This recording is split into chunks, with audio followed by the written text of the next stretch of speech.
ना तो तेरी बाजी की शादी वादी नहीं हुई? साहब ने बहुत पहले अंडा तोड़ते हुए बहुत खींचा। बाजी की मंगनी की थी, शादी भी होने वाली थी, मगर फिर बाज़ार में फायरिंग हुई और बाजी को भी गोली लग गई। बस दोनों गुर्दे ज़ाया हो गए। किसी अंग्रेज़ औरत ने गुर्दा तो दे दिया और लग भी गया, पर मंगनी टूट गई। फिर बाजी ने शादी नहीं की। चुच बेचारी 27-28 की तो होगी।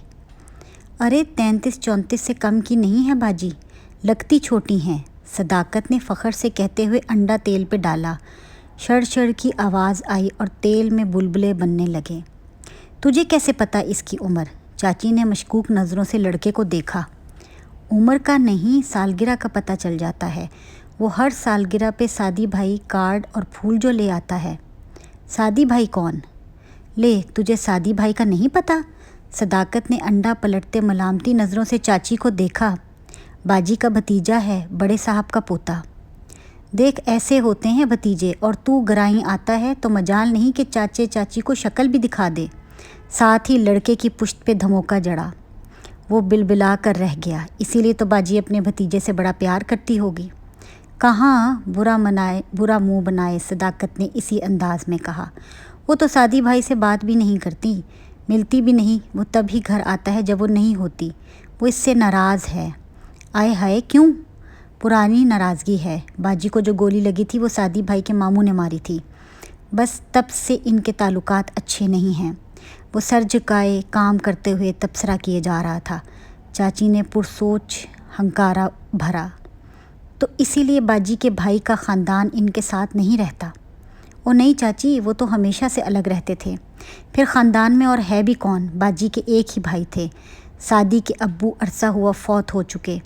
इनकी वफ़ात से भी सालों पहले से उन्होंने घर अलग कर लिया था। इनकी बीवी की अपनी सास मतलब बाजी की मरहूमा अम्मी से नहीं बनती थी। फिर भी बाजी बड़ा ख्याल किया करती थी अपने भतीजों का। सादी भाई लोग 3 बहन भाई हैं। ये तो बस अब कुछ सालों से इनकी बोल चाल। सदाकत, अगर आप हमारे शजराए नस पे रोशनी डाल चुके हों तो नाश्ता टेबल पे लगा दोगे? सदाकत के हाथ से चिमटा गिरते गिरते बचा। चच्ची भतीजा घबरा कर पलटे।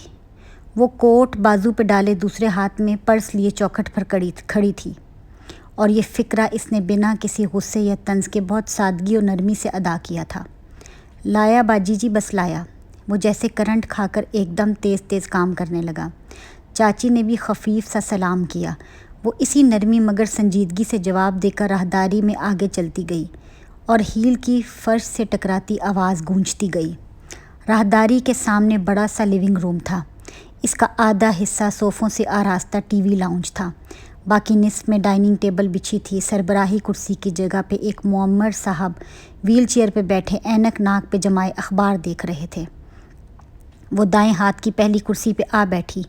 चीज़ें एक तरफ रखी, प्लेट उठाई, कांटा इसमें रखा। आज घर कब आओगी? जल्दी आने की कोशिश करूँगी।